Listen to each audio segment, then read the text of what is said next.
Assalamualaikum warahmatullahi wabarakatuh. Halo semuanya, kembali lagi dengan saya Nisa M. Hakim dari Prodi Sistem Informasi Fakultas Ilmu Komputer Universitas Singapura Bangsa Karawang. Dalam video kali ini, kita akan membahas salah satu aplikasi fintech yang cukup unik di Indonesia, yaitu Amartafin.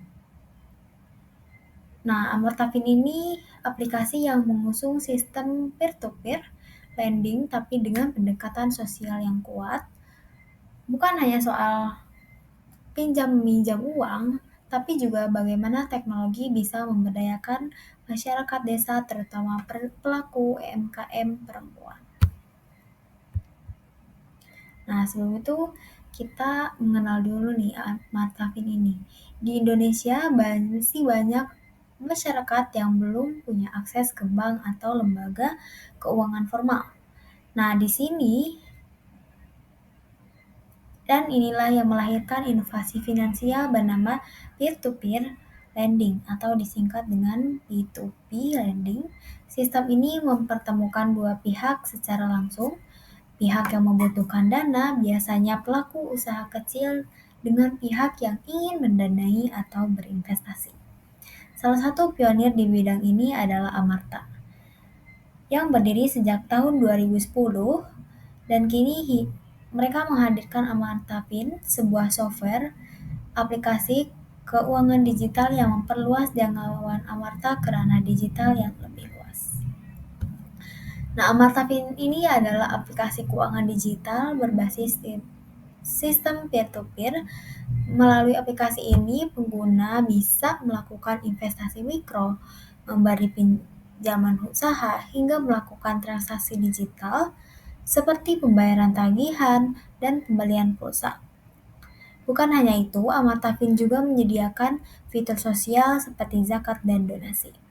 Jadi, aplikasi ini bukan hanya sekedar fintech untuk keuntungan, tapi juga membawa semangat impact sosial dan inklusi keuangan.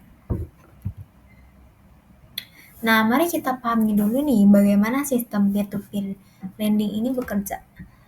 Dalam model peer-to-peer, Amartafin menjadi penghubung antara pendana dan penerima pinjaman. Nah, yang pertama ini pendana itu bisa dari individu maupun institusi, di mana mereka menyalurkan dana melalui aplikasi. Dana itu kemudian disalurkan ke mitra usaha mikro yang telah diverifikasi oleh tim Amarta. Para mitra ini biasanya adalah pelaku UMKM di pedesaan seperti pedagang, petani, ataupun pengrajin. Nah, setelah itu, mitra membayar cicilan secara berkala dan hasilnya dibagikan kepada pendana sesuai kesepakatan. Proses ini memanfaatkan teknologi digital agar lebih efisien, cepat, dan transparan. Nah, salah satu hal yang membedakan Amartafin dari platform lainnya, yaitu adalah fokus sosialnya. Lebih dari 90% mitra Amarta adalah perempuan pelaku usaha mikro di desa. Mereka mendapatkan usaha mikro di desa, mereka mendapatkan akses modal mulai dari 5 hingga 20 juta rupiah untuk membangun dan mengembangkan usaha. Tapi bukan cuma modal, mereka juga mendapatkan pelatihan dan pendampingan agar bisnisnya berkelanjutan.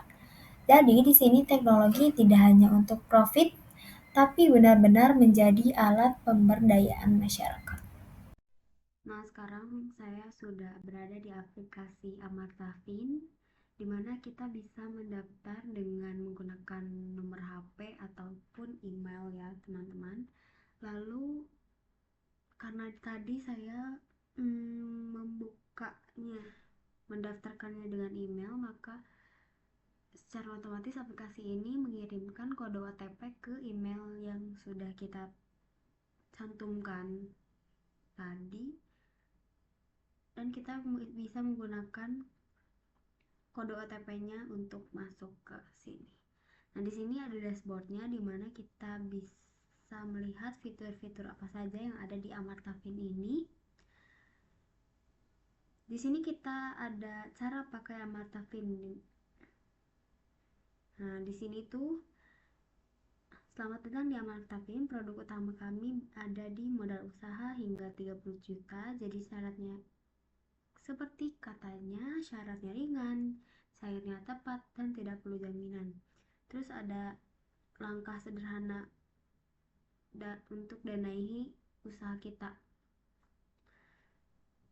Seperti kita mengajukan dana untuk usaha mikro dengan mudah dan mendapatkan keuntungannya juga. Lalu kita bisa mulai berjualan pulsa listrik dengan biaya yang paling murah.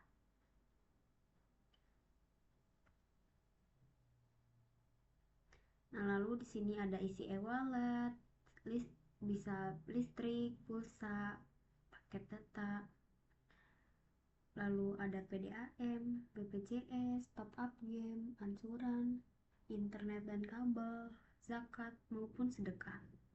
Nah, aplikasi ini juga sudah lengkap ya menurut saya. Di sini ada iklannya juga, ada tanya jawab, ada Amarta Care, dan lain-lain. Namun di sini kita harus mengaktifkan pocket terlebih dahulu untuk menggunakan fitur utamanya. Nah, dimana kita harus mengaktifkan pocketnya ini dengan mengisi saldo maksimalnya 2 juta.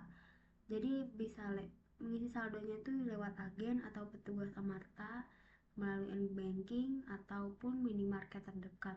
Lalu batas transaksinya itu ada di 20 juta dan transaksi kapan dan dimana saja dengan seperti bayar ansuran, beli pulsa dan lain-lain di Amarta Fin atau di agen Amarta Linknya. Nah, di sini karena saya tidak tidak bisa untuk daftar ya,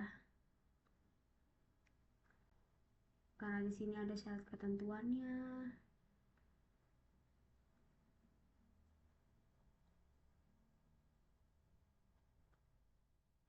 Terus harus memasukkan nomor HP, lalu nama lengkap sesuai KTP dan lain-lain.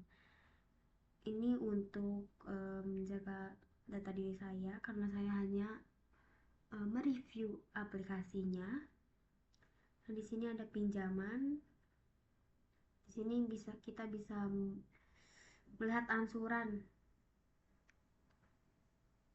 dan dokumennya. Lalu ada scan, lalu di sini ada celengan. Celengan itu seperti jumlah saldo kita ya teman-teman. Di sini kita bisa mendaftarnya dengan menggunakan KTP, dengan mengambil foto KTP, dan ya.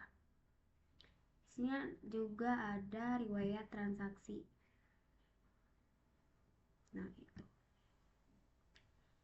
Hanya ini saja fitur-fiturnya ya.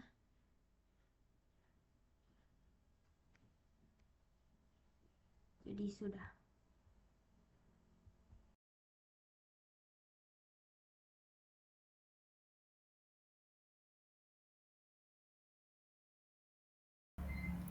Nah, bagaimana Amarta Fin ini mendapat keuntungan? Model bisnisnya atau pendapatan utama dari itu berasal dari biaya layanan dan bagi hasil dari bunga pinjaman. Selain itu, ada juga komisi dari layanan seperti PPOB dan fitur agen Amarta Link. Dari sisi investornya, keuntungan didapat dari imbal hasil investasi yang mereka berikan ke mitra usaha. Menariknya lagi, dengan semakin banyaknya fitur di Amarta ini, Amarta Fin berpotensi menjadi super app keuangan mikro yang melayani berbagai kebutuhan masyarakat bahwa dengan satu platform saja. Nah, hingga tahun 2025 ini, Amarta sudah menyalurkan pembiayaan lebih dari 28 triliun rupiah kepada sekitar 2,8 juta pelaku UMKM di lebih dari 50.000 desa di Indonesia. Rasio kredit macetnya atau non-performing loan atau NPL berhasil dijaga di bawah 2%. Artinya sistem verifikasi dan pendampingan mereka cukup efektif. Angka ini membuktikan bahwa Amartafin ini tidak hanya tumbuh secara finansial, tapi juga membawa dampak sosial yang nyata bagi ekonomi pedesaan di Indonesia. Namun, tentu saja di setiap sistem memiliki risiko. Yang pertama itu risiko gagal bayar.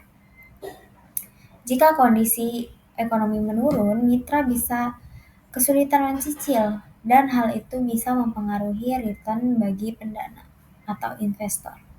Lalu yang kedua adalah risiko teknologi, di mana aplikasi fintech menyimpan data sensitif, sehingga keamanan cyber menjadi hal yang penting dan juga perlu dijaga dengan ketat. Lalu yang ketiga ada risiko regulasi. Industri peer-to-peer lending diawasi ketat oleh OJK, perubahan aturan bisa mempengaruhi operasional platform. Nah, yang keempat, risiko literasi digital. Karena banyak mitra berasal dari daerah pedesaan, Amarta harus terus mengedukasi agar pengguna memahami sistem digital dan tanggung jawab keuangan mereka. Nah, tantangan-tantangan inilah yang perlu terus dikelola agar sistem tetap sehat dan berkelanjutan. Nah, sini mari kita lihat dari sudut pandang perspektif dari sisi pengguna atau mitra usaha. Mereka mendapatkan akses modal dan peluang berkembang, tapi mereka juga perlu disiplin membayar cicilan dan memahami risiko pinjaman. Kemudian dari sisi investor, mereka bisa berinvestasi sekaligus berkontribusi sosial, namun harus paham bahwa ini bukan deposito, tetapi ada risiko gagal bayarnya. Lalu ada sisi platformnya, tantangannya adalah menjaga kepercayaan publik, memahami regulasi, dan memastikan ekspansi dilakukan dengan tanggung jawab sosial. Nah, dari semua analisis tadi, kita bisa simpulkan bahwa Amartafin adalah contoh menarik dari inovasi fintech lokal yang menggabungkan teknologi digital, impact sosial, dan model bisnis yang berkelanjutan. Sistem peer-to-peer lending di sini bukan sekedar transaksi finansial, tapi juga menjadi sarana untuk menghubungkan orang-orang baik, mereka yang mempunyai dana, dan mereka yang membutuhkan kesempatan. Untuk ke depan, Martafin sebaiknya terus memperkuat literasi keuangan masyarakat desa, meningkatkan keamanan data, dan memperluas fitur edukasi digital. Dengan langkah yang konsisten, Amartafin bisa menjadi salah satu model ekosistem keuangan inklusif yang patut dicontoh di Indonesia. Nah, terima kasih sudah menonton sampai akhir. Maaf apabila ada kekurangan. Sampai jumpa di video selanjutnya. Terima kasih.